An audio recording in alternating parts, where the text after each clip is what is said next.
ఈ వేడుకలను జరుపుకుంటున్నాం. ప్రపంచవ్యాప్తంగా జరుపుకునేటువంటి తెలంగాణ ఆర్టీసీని ప్రభుత్వంలో విలీనం చేయాలని హరీష్ రావు అసెంబ్లీలో అనడం సిగ్గుచేటని టీఎంయూ ప్రధాన కార్యదర్శి హనుమంతు ముదిరాజ్ ఫైర్ అయ్యారు. ఆర్టీసీ గురించి మాట్లాడే అర్హత హరీష్ రావుకు లేదన్నారు. హరీష్ రావు మాటలకు వ్యతిరేకంగా ఆర్టీసీ కార్మికులతో కలిసి పరిగి బస్టాండ్లో నిరసన వ్యక్తం చేసి నినాదాలు చేశారు.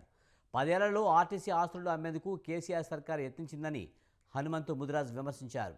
ఆర్టీసీ కార్మికులను ఇబ్బందులకు గురిచేసి సంస్థను నిర్వీర్యం చేయాలని చూశారని దుయ్యబట్టారు.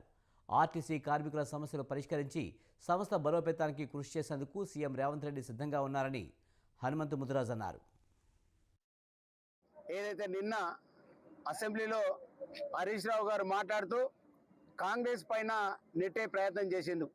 ఎందుకంటే ఆర్టీసీ ఉద్యోగుల ప్రభుత్వంలో విలీనం ఏదైతుందో ఆ పెండింగ్ను కాంగ్రెస్ పార్టీ చేయాలి అనేటువంటిది ఏదైతే సూచించిండో అసలు మీకు ఆ యొక్క మాట్లాడే అర్హత లేదని సందర్భంగా తెలియజేస్తా ఉన్నా.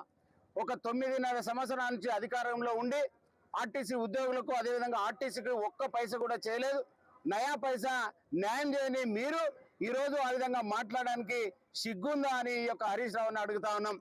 ఏదైతే నిన్న అసెంబ్లీలో హరీష్ రావు గారు మాట్లాడుతూ కాంగ్రెస్ పైన నెట్టే ప్రయత్నం చేసిండు. ఎందుకంటే ఆర్టీసీ